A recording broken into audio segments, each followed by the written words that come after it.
Hello terrific Terrarians, my name is WorldTree, and welcome to this Terraria 1.3 guide to mobile controls. Ever since the 1.3 update occurred on mobile, controls has been a very controversial topic. Many are very discontented with the controls as they are now, and many more are very happy with them, one of which happens to be Loki, a lead developer for Terraria. In fact, he created a meme, which I'll put on screen right now, about the controls and how much he loves them. Technically, how much he thinks others will love them as well. Alright guys, in order to get into the controls, we'll be starting from square one, as the 1.3 update added control to various aspects of the game. Alright, we'll jump right in by clicking single player here. As you can see, I have many characters, 3 to be specific, for various reasons, such as my let's plays for fun, and just all in general guides and tutorials. Now, we'll start by clicking this new button here, as if you're just starting up the game and you have not played it before on this particular device that you are using, then it'll be completely blank. As you can see from this screen right here, you have many options for customization for your character. We'll start with the name. We're just going to call this particular character Guide, as that is what this video is intended for. Now, you see 3 options directly below that. You see softcore, medium core, and hardcore. Softcore means that every time you die in the game, you'll only drop money, which can be frustrating at times, but it's very negligible. Next up, you have medium core, which I recommend for slightly more experienced players. In medium core, you drop items, all of your items, as a matter of fact, every time you die. And that, my friends, is the reason I recommend more seasoned players. Now, next up we have hardcore, and a word of caution, I recommend this for only the most seasoned and experienced of players, as in hardcore, your character dies for good. That means if you die once, you're dead forever. Of course, you can create new characters and continue to play on that same world, but this character will forever be lost. Next up, we'll come up to this gender screen here, and in this gender screen, you see many different options. Of course, there's the gender, male, female, but for each particular gender, you have 4 clothing styles. You have the traditional style, the vest and long sleeve undershirt. Next up, you have a slightly more punk style, where you have a normal t-shirt with a skull on it. Next up, for male, on the 3rd option, you have a tank top with a wristband. And last but not least, you have a trench coat.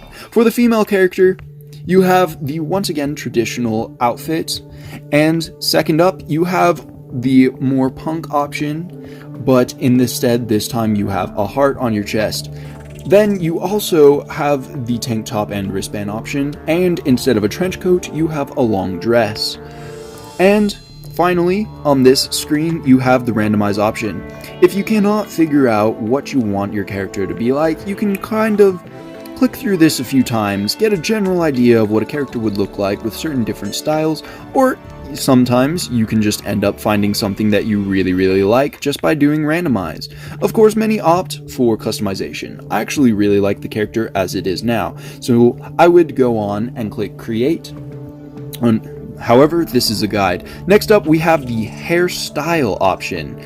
There are many styles, ranging all the way from being bald to having a crazy mohawk.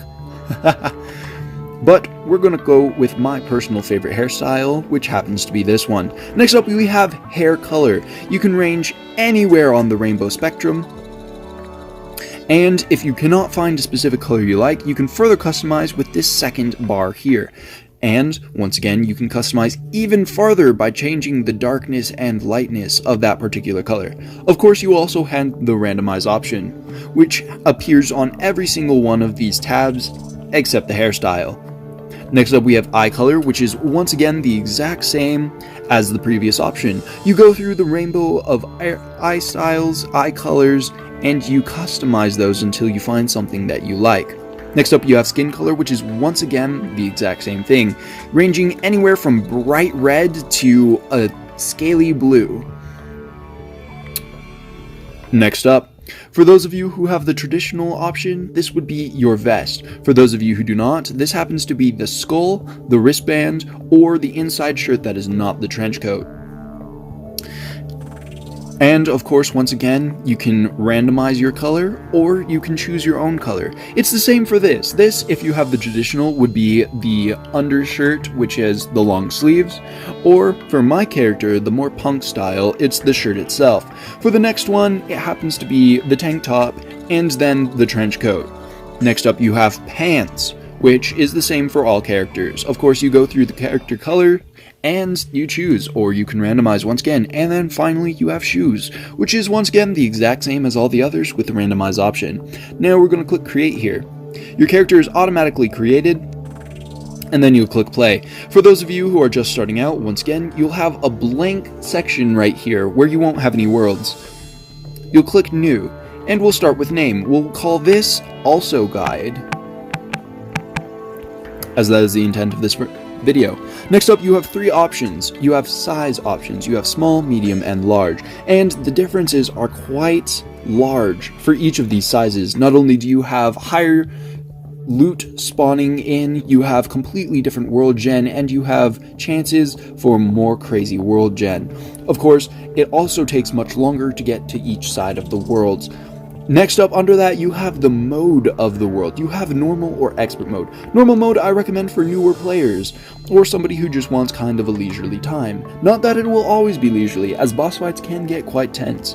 As it says, the standard Terraria experience. Now expert mode I recommend for, once again, more experienced and seasoned players. As with expert mode, you have fortune and glory, which means there's far greater difficulty and loot. Basically what that means is that every mob and enemy has higher defense, higher damage, and higher health. Of course, that means that the chance for getting rare loot is also much higher. We are going to create a normal world and click that create button down there. Now, as you can see, on the left side of the generation bar is purple. And that means that I have one of two world evils, the corruption or the crimson, and as it is purple, I have the corruption. The crimson is very similar to the corruption, however its generation is slightly different, and it has different mobs and a different boss, which in turn means you have completely different loot. The right side is green, which will always be the case, as that symbolizes your normal biome. For those of you who are observant, you notice that upside down volcano looking thing, and basically that is hell. And yes, I mean that literally. Every single world, if you dig down far enough, has a hell, full of lava, obsidian buildings, and very dangerous mobs. Now, for those of you who did not know, on this generation screen here, as soon as the sun comes up, you can move the sun around with your finger. You can make it night quickly, or you can keep it day for as long as you wish. Unfortunately, you cannot do that with the moon. Oh, you can do that with the moon. Haha, I don't know what I'm talking about. Alright, as soon as your world is created, it'll bump you right back to this screen, and you'll just click on that world and click play. The world will generate, and then as soon as that occurs, we will get right into the controls, guys. Alright, here we are with the controls. We'll start on the left side of the screen and work our way to the right. First off, you have these 10 bluish slots, I guess, and what happens is this is called your hotbar. This right here. These are the items that you can use right off the bat. The items that you can use directly without having to open your inventory. Speaking of inventory, that's what we're going to go into right now. In the bottom right corner, there's a button there. You'll click that button, and that'll open up this screen right here. You have your inventory. There will be many things in your inventory as you progress throughout the game, and you'll have to clear it out here and there, which is where chests come in. But I won't get into that in this video, as this is a controls tutorial. Next up, of course, you have these many options. As you can see, if you look directly above that button you just clicked, there's a bag, and it's highlighted by gold. That means that you're in this inventory screen here. I'm going to let the guide take care of that slime right there, or maybe not. Guide, save me. Save me, guide. Alright, basically... that's nice. I want to get in that chest, but I'll get to that in a sec. Okay. Alright. So, The button directly above that highlighted gold bag looks like a small house. If you click on that, then you'll be able to determine whether or not the houses that you build are suitable for NPCs like this guide here to move in. And of course, this also enables you to move the different NPCs to different houses. Next, if we look over to the left side of the screen, you have two more buttons. There's a highlighted gold hammer, and that's the crafting menu, which just turned off. Basically, if you're next to a crafting station, which hopefully you know about, then you will be able to craft things from there directly. The items that you can craft based on the items you have in your inventory will show up here on this screen. And there will be a small button directly where that no recipes available little script is that says craft. You'll be able to craft that, and all will be well. Directly above that, you have your equipment screen, where you can check out your armors, your vanities, your dyes, your various other equipment, and your accessories. And of course your vanity accessories and dyes for all of those as well. Next up, back to the inventory, we have the equip button. Let's say we have a piece of armor in there. You can click the equip button and it'll equip directly in here, but that is only if you are in your equipment screen. If you're not, then you can just double tap on that piece of armor, equipment, or accessory, and it'll automatically place it in the correct spot here in your equipment screen. Next up, you have the quick stack. If you're next to a chest, such as this, and there's an item that you have various others, then it'll automatically place it in. In order to demonstrate, I will also be demonstrating another option. This split button down here. I have 15 torches. Let's split this. I now have 7 torches and 8 torches. Let's place those 7 in there. If I click the quick stack button, nothing happens. But the reason for that is because it's in my hotbar. If it's in my hotbar, the quick stack button will not work. Now, as you can see, it's no longer in my inventory, and there are 15 torches once again in this chest. That demonstrates the quick stack button. Next up, we have the favorite button, my favorite option, as a matter of fact. When you have an item favorited, basically what that does is disable quick stacking and selling. As you can see, that third line of text there on the superior copper short sword says quick stacking and selling will be blocked. That means that you can no longer quick stack an item that you have favorited, and you cannot sell that unless you unfavorite it. Alright, if we go back into this chest, you once again have a split option and a loot option. Now, as soon as I kill this slime here, we're going to talk about the rest of these options. You have a rename option. As you can see, there's this small text down here that says chest. Let's remove that and say example. Alright, now when you place your cursor over it, it says example. And when you go into the chest, you can see down there at the bottom of the chest, in the left corner of the chest inventory, it says example. Now, you have this loot all option. When you click that, everything within the chest will, of course, go into your inventory. Now, let's say, for this restock option, let's once again split these. Let me kill this slime first. Hello, slime. And goodbye. For the restock option, it's a lot like the quick stack option, as a matter of fact. Let's say you have various items within this chest here, and you don't want all of them. If you click the restock option, whatever you have in your inventory, and if you have the same item in your chest, will immediately go into your inventory, as I just demonstrated there. Alright, now we will start talking about the other various controls. You've seen me be moving around using this joystick here. You can move left, right, down, and up. Now, that's your standard controls. You can move in diagonal directions if you have certain accessories that allow you to do so. When you move up, nothing happens. Unless, of course, like I did, just double tapped.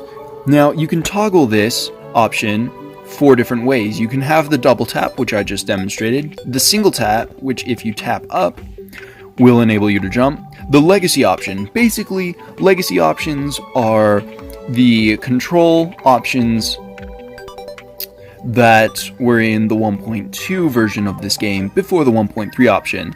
So I'll just swipe up and that'll enable me to jump, and your final and fourth means that you can't jump at all, which has that disabled. My personal favorite is the double tap, as you have a jump button over here, and I personally enjoy using that one.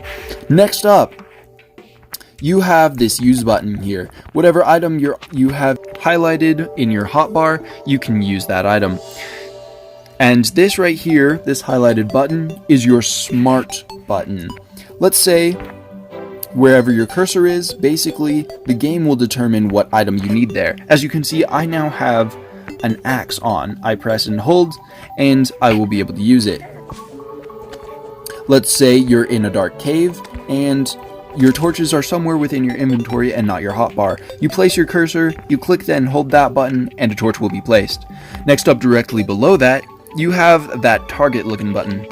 Basically, you can either choose to use aim only, which involves this joystick here, or aim and use, which enables you to use the item that you currently have highlighted in your hotbar wherever you aim.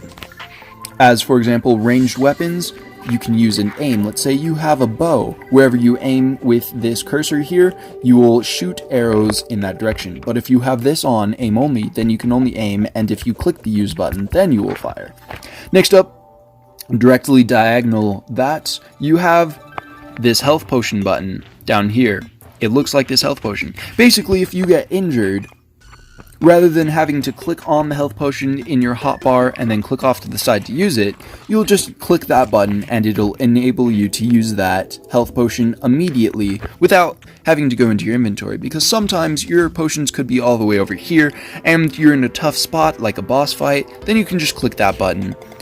It's the same for the button directly below that, the one that looks the exact same except is blue. That's for mana potions.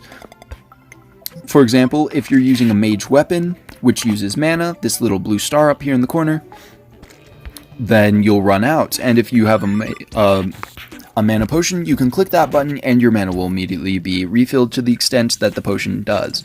Next up, directly below that, you have the buff potion.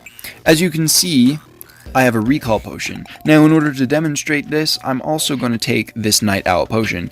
Basically, these potions give you various buffs or debuffs. As you can see, it is now highlighted and able to be used. If I use it, I now have this night owl buff, which immediately used that night owl potion.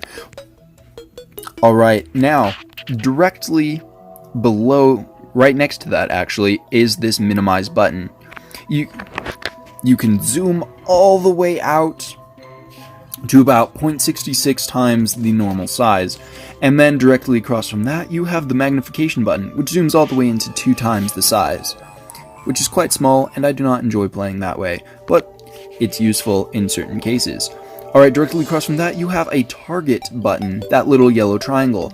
Basically, you can see that yellow triangle above that mob there, that little squirrel. If you do this, you click it again, it locks on. Now, for locking on, you can toggle that by going to this cursor button here. You have the lock on priority, that second line of text. You have the closest target to you, or the clearest line. I prefer target closest, but you can toggle that on and off to your own heart's content. I keep this off just because I don't really use it. Directly above that is another use button. So once again, if your right finger, your thumb, is occupied moving you around, then you can click on that use button if you do not have aim and use on. Next, directly above that, you have the grappling hook joystick. I will demonstrate that in just a second. Say you fall into a hole of your own making, and for the sake of this, we're going to dig ourselves a hole that we cannot jump out of. Now, I am aware that it is dark, so I will now demonstrate. Do I not have any torches? I do not. Well, that is sad. But I can jump out. Let me go loot that chest really fast so I can demonstrate exactly what I'm talking about by that smart button. Where's that chest? Alright, let's loot them torches. Alright, we can see now. Amazing. So, with this smart option, it's nice. Say that I don't have these in my hotbar. Let's move my cursor up there, a little bit less there. As you can see, that smart button down in the corner now has a torch. And if I hold it, why is it not placing the torch? Well, the torch shows up naturally.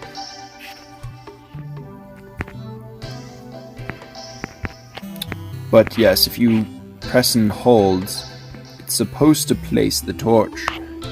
But I think I have that turned off in my settings somewhere. Alright, well, that's a quick demonstration of that. And actually, let's place that torch there. So that's...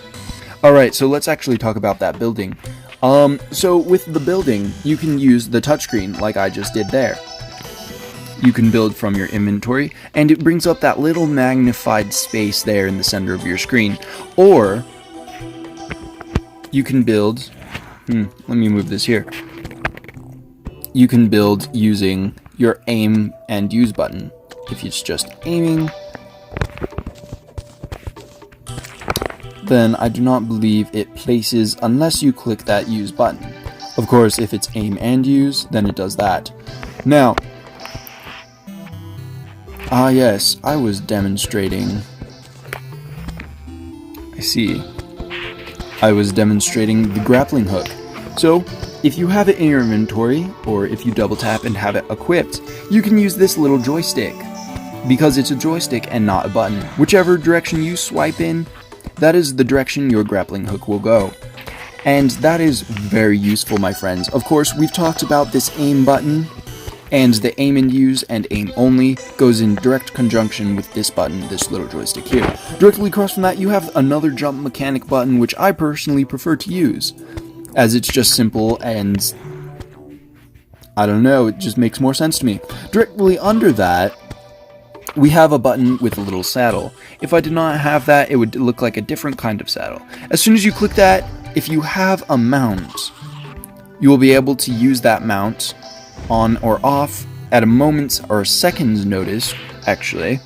And it's quite useful, as mounts give you various different abilities, buffs, and whatnot. For example, this slimy saddle that I have on, it increases my jump height quite a bit, my fall speed quite a bit, and also does damage to mobs I land on. Now, directly under that, we have another button. It looks like a small square. If you click that, you have the smart cursor. And basically, whatever direction you have your cursor pointing in, you'll use that item in that general direction. But if you do not, let's turn this off, with this with this pickaxe, you can more precisely mine exactly what you want. It's slightly slower, but far more precise. Alright, guys, and I do believe there's only one more thing I directly need to talk about. No, I lied. There's a few more. Alright, let's go into these settings really fast. Let's go back to that cursor. You have auto swing. Auto swing is a legacy option, as in PC, auto swing is only available for a limited number of weapons. I have auto swing enabled, which enables me to use this copper short sword very quickly and in rapid succession. If I disable it, then I can only use it once, unless I'm rapidly clicking the use button. So I prefer to have auto swing on. Of course, there are various other options and controls in the settings that you can toggle, but that's not what this video is about. We have 3 more buttons to talk about, guys, and directly above this blue star up here, we have a button. This button enables your minimap. And this minimap is a very useful feature, if I do say so myself, and that enables you to see more than you could if on just your screen. Now, directly above that, you have what looks like a map, and it is a map. Whatever you have walked or explored on your world will show up on this map. You can pinch to zoom out, you can unpinch, I don't know, the opposite of pinch, to zoom back in, and that enables you to find things much more quickly and certain world generations. Directly next to that is actually the last thing I wanted to talk about. If you still are confused about what a certain button does, or what a control does, you can click on that, and whatever button it is, let's say it's that auto or that smart button, You click on it and it'll tell you what it does. Auto select. Tap and hold to activate. Depending on the cursor position, the item that will be selected changes. Aim with the fire axis and use fire to use the selected item. That's why it wasn't working for me. But if you have any other questions or anything I did not cover, you can click that button and find out yourself. I just find it to be much easier to understand if you have a visual of that particular subject. And that's why I did this video. Alright guys, I am going to end this tutorial guide right here. If you found this to be helpful, or if I missed anything, drop that down in the comments below. And smash that like button, subscribe if you would consider it, because it really means a lot to me. And if you'd like to see any more videos like this, tutorial videos, guides, probably on these settings here, I will do that. Just let me know, guys. This is World Tree, signing out. Peace, guys.